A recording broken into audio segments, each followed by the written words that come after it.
All right, next up is me. We're going to talk a little bit about decks and proposals. And this is going to be different from prior decks and proposal conversations because in the past, we talked more about how to create the deck and how to write the proposal. But I want to take a bigger picture view this time. And so I kind of prepared some notes here. I'm going to try to put it into context why decks and proposals and even pop reports are so important. There's a difference between a deck and a proposal. There's a big difference, and they're used differently. And the POP report means proof of performance. That's a completely separate piece of information that you're going to give to a sponsor at some point that's separate from decks and proposals. But think about it logically. The goal is to, one, raise money. You want to raise money from a brand. But to do that, you have to meet somebody at that brand first who has decision-making capabilities. If they have decision-making capabilities, then you need to meet them, get to know them so that they like you, they listen to you, and then they hear what you're saying to them and pitching to them and proposing to them. And then that has to be transferred from them and conveyed, because let's say the marketing director, the CMO is sold on your program, but now you have to, now they have to sell it to their CFO or their CEO. So it has to be approved within the company so that it gets budget. And then when it gets budget, it has to be activated. And that's why decks and proposals and pop reports are so important. Is the first thing you have to do is meet somebody. Well, how do you meet somebody? Well, we just heard on finding and keeping sponsors, there's certain ways that you can meet somebody if you can go to an event, bump into them. But the key is to meet the right person. And in many times that I've seen, especially at PRI, I've seen this 100 times at PRI, I'd say, where I'm speaking with a marketing director and a driver comes up and he sees that we have marketing on our business card, and he jumps into a pitch and starts selling the program to both of us. First off, I might be a director of sales and marketing, or at one point I had that on my business card, but I'm not issuing sponsorships. So you don't have to sell to me. It's a complete waste of time. If you're trying to sell me a sponsorship, you're pitching to the wrong person. And that often happens. So before you even create a deck, and the deck, I'm gonna use the term deck for pitch deck. It's what most of us know is that initial piece of information that you give to a brand in order to attract their attention. Before you send anything out, make sure you're sending it to the right person, because most decks that I've seen come and go, and the ones that end up in the trash can, are usually there because they reached the wrong person. You sent a deck or given one to the person who really doesn't make sponsorship decisions. And so how do you meet that right person? Or how do you know who it is? LinkedIn is a pretty good tool to use, but the best tool is just to ask. Honestly, you can call the receptionist, call the front desk, ask somebody at the company, ask any other employee at the company who handles sponsorships, who makes those decisions. And if that employee is part of management or integrated, then that person will know, and they'll give you the name of the right person. Now you know who the right person is, and that's key. So now you have the name of the right person. Now you need to meet that right person. Well, and that's sort of where a good deck can come in handy, because the deck is what you use to attract attention. It's the eye candy. It's that first thing that they see. It's almost like a fishing lure. They see it, it sparkles, and it attracts their attention. And if it's good, it'll attract their attention long enough so that they look at it and say, "Oh, I want more. Tell me more. This is interesting. I like this program. This might fit some of our brand objectives." That's what a deck does. A deck opens that door and it starts that relationship.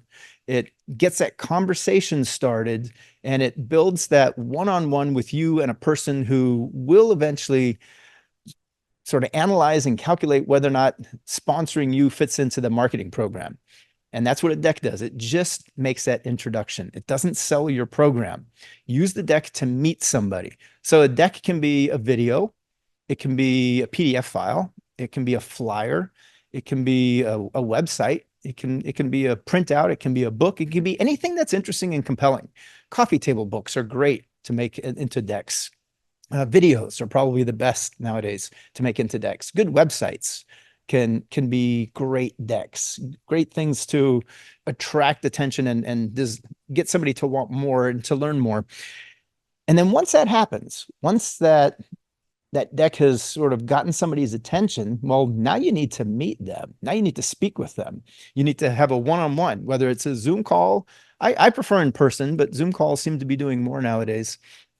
But the key is to meet that person and get to know them well enough over time. It doesn't happen with one meeting. The purpose of your first meeting is to get that second meeting. The purpose of the second meeting is to get a third meeting. You want to keep getting meetings until meetings don't matter anymore, because now you know the person well enough that you can call them on an afternoon or on a weekend and they'll pick up the call.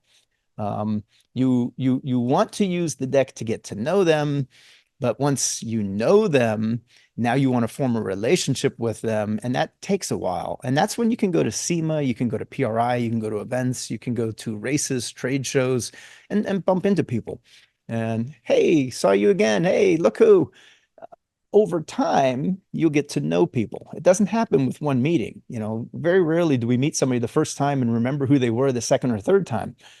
You have to meet somebody over and over and over, especially the older you get. My age, I'm almost 60. I meet people all the time, and sometimes I remember why I met them, or maybe the face looks familiar, but I can't remember who they are. But after meeting somebody 5 or 6 or 7 or even 10 times, now I feel like I know these people. And everybody's that way. We're all like that. We get to know people over time.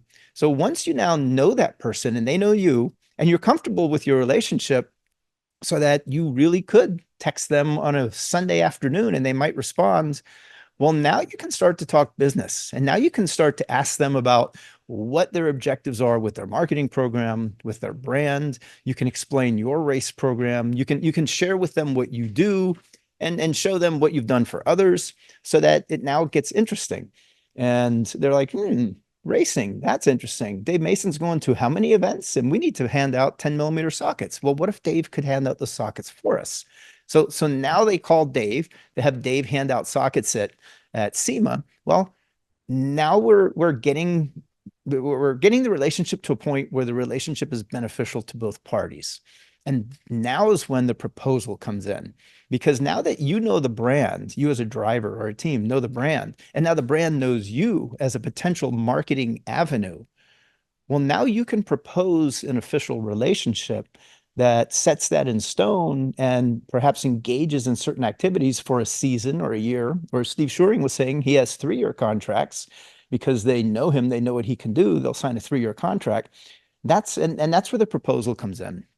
The proposal is now a document, typically a Word document, that is used to describe your assets and then the value of those assets to the brand, not to you, because most companies won't pay you for what you think you're worth or for how much you need. They'll pay you for what you can save them and in marketing costs and what you are worth to them.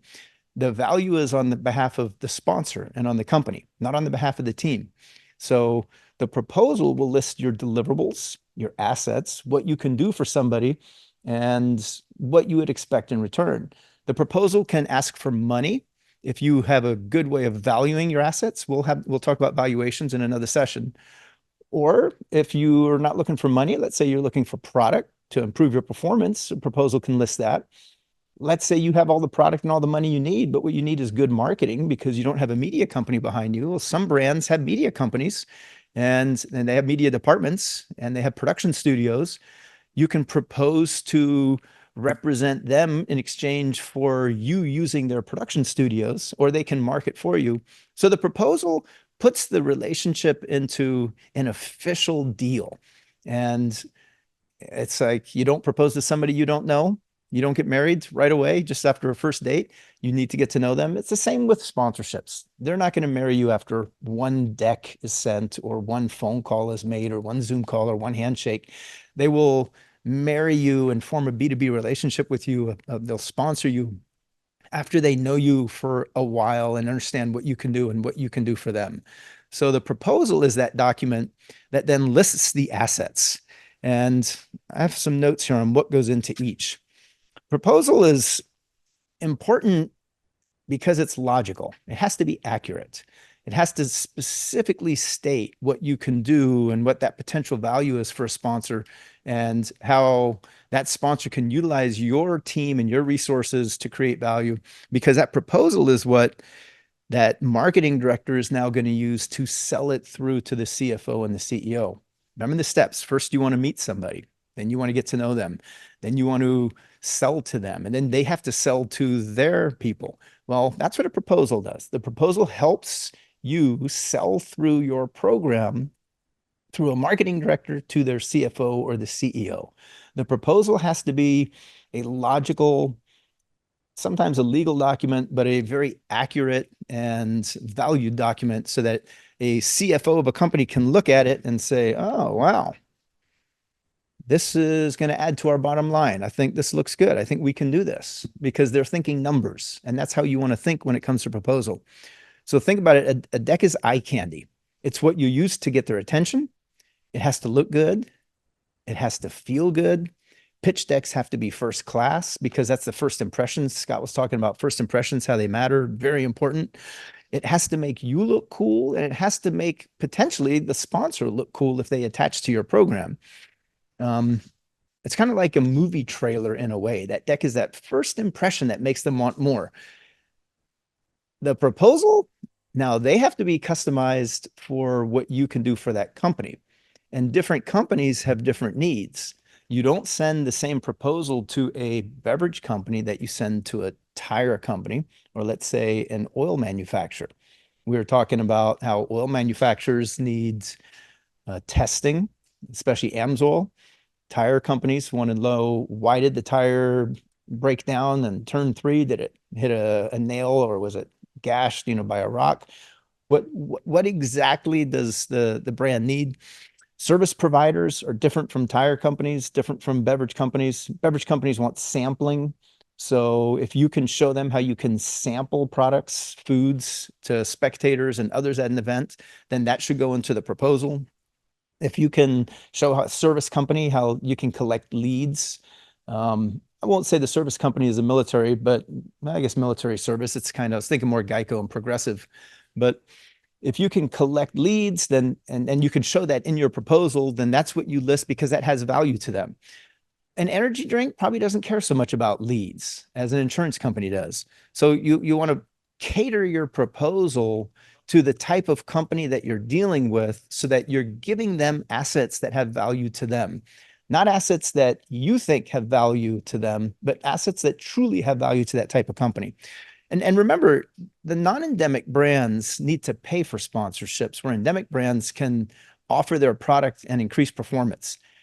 Tire companies, oil companies, engine manufacturers, shock companies, they can give you products that make you more competitive. They can help you win races.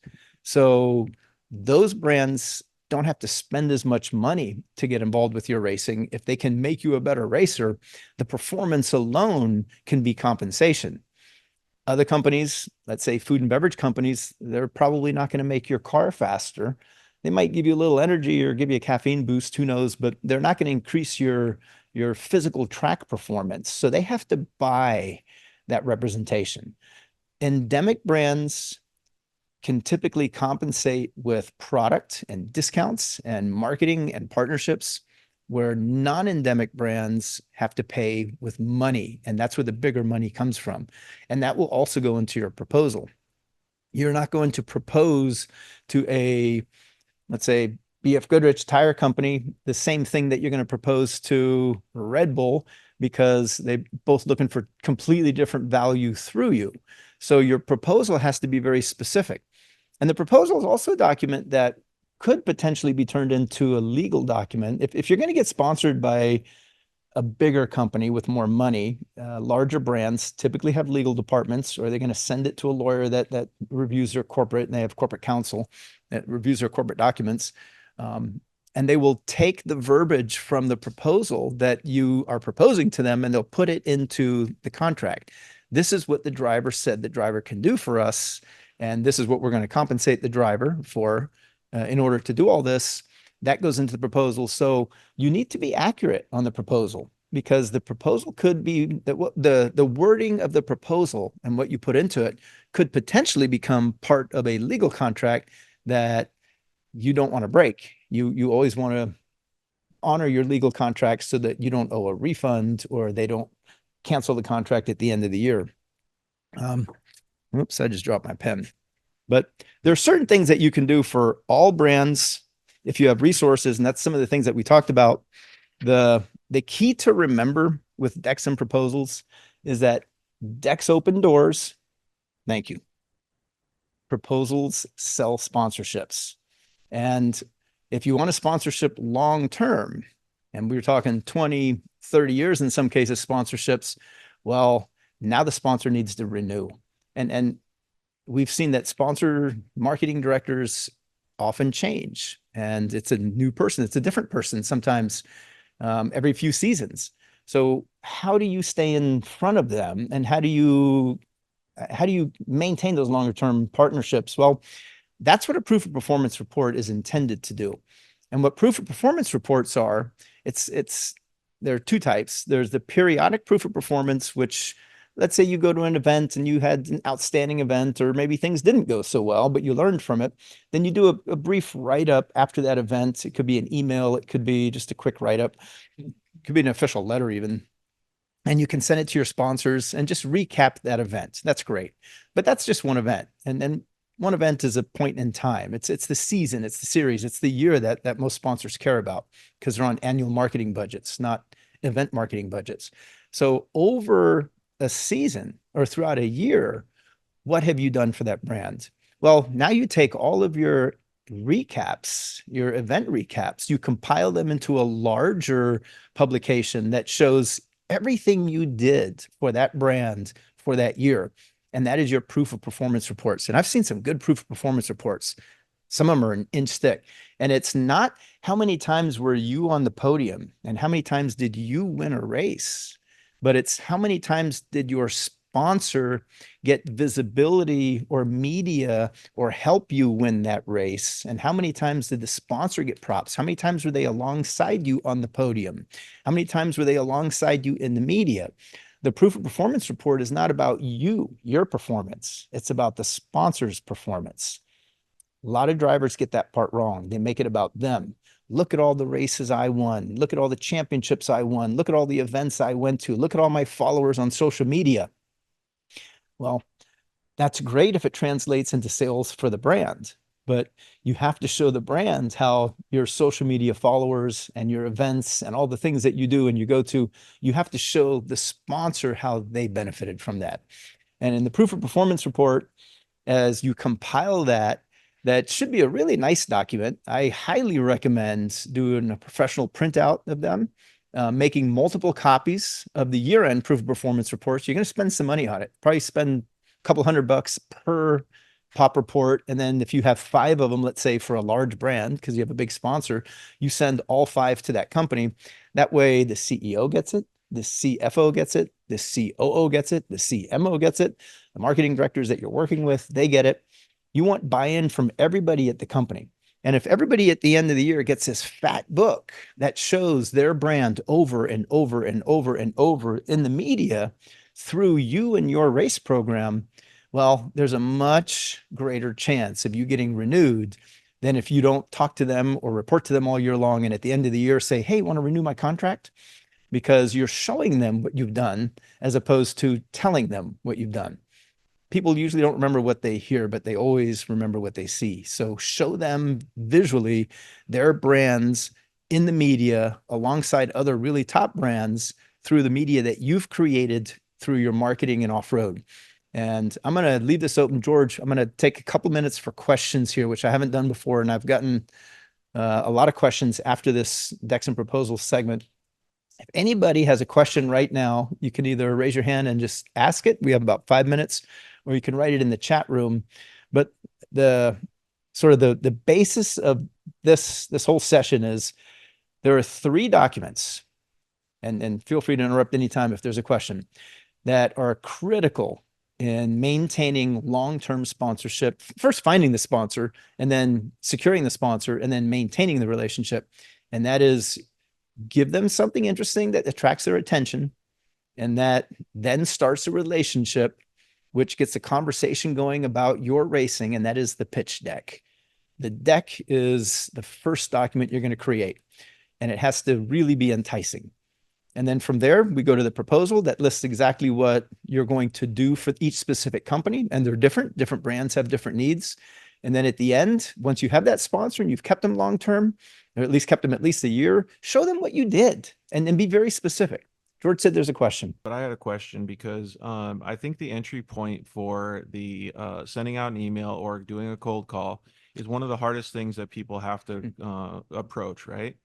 What do you usually suggest to like little Johnny Racer to be able to have his parents or himself write an email to be able to attract enough attention to get that opportunity to send the deck or proposal? So writing an email, you have to do it. It's very unsuccessful and has a very low success rate when it comes to getting return calls from sponsors. Most DMs and emails and any kind of outreach, unless you meet somebody in person first, you might get a simple response or a quick reply. Hey, thanks for your note. I'll take a look at this later. Da da da. But you're not forming a relationship yet. You're not you haven't yet got it to the point where you've met that person and know that person so that you can call them on a Sunday afternoon and talk about whatever. And that's what you want to do is you want to meet somebody and get to know them as a friend, get them to like you so that they do take that call. And we heard earlier about going to trade shows. Don't go to trade shows and sell yourself. Absolutely not. They're not going to call you back after that. You go to trade shows to meet people and learn who they are and talk about their products and just share experiences. And if you do it repetitiously, a few times over and over, they'll get to know you and they'll become familiar with you. So emails are tough. They're very tough. And I can tell you because I probably sent out thousands with maybe 10, hot replies over thousands of emails that I've sent over the years. Again, This is just a comment that came in before. But I think it has to do with both the decks and proposals and the value that you're creating for events and stuff. Let's see here. Donuts with Eleanor Racing is the name of the company, but or the viewer. So many great points. We love the wife water cooler analogy. And I yeah. think it goes along with what you're saying with decks and proposals as well, because it's talking about organization, keeping it clean, and showing the other people how you can represent them. Well, yeah, that's key. So your deck has to be first class. It has to look good. That is the very first impression. If they haven't met you in person yet, that deck is going to be the first impression. And we hear over and over that first impressions really matter. It matters if you want a second impression. Um, so yes, keep that high class, high quality, and make it look really good. Go ahead. And there's two more questions. If you want to take the time to answer both of them. Ethan Jackson asked, "Hello, how would you suggest meeting these people, and what do you include in what you bring?" You include in what you bring. So I'm assuming that they're saying something to the effect of, if you go to a trade show, what are you going to be handing off to right. them so that you can get a call back? That's what I was thinking as well. Is you don't want to give them too much. You want to introduce yourself to them so they remember you. And Travis was saying on the last summit that he's actually gotten cell phones in the mail, opened up the cell phone, and then the phone rings, as it was delivered when and people call. I mean, that's one way to get attention, I guess. But you want them to remember you is the most important thing so that it continues the conversation. When you're meeting somebody for the first time, you don't want that to be your sales pitch. You don't want that to be whether or not you close this deal. You want that to be the start of a conversation that starts a relationship. And over time, that relationship will lead to a sponsorship if what you're doing matches that company's goals. So what I would say is don't sell, don't sell, don't sell, don't sell. Stop selling. I did that for many years, not knowing. And it wasn't until I stopped selling and started getting to know people and really became their friends and was able to call them on the afternoon or on vacation. If someone's going to pick up your call and they're on vacation, now you have a friendship. And that friendship then can lead to more a professional relationship going forward. And I think we just ran out of time on this one, but I know there are more questions now that we're over. Maybe we can Um, ask them later. yeah, we can get those at the end, or feel free to email me. I'll jump on a call. If anybody who wants to talk about this one-on-one, just send me an email and I'll jump on a one-on-one phone call with you afterwards.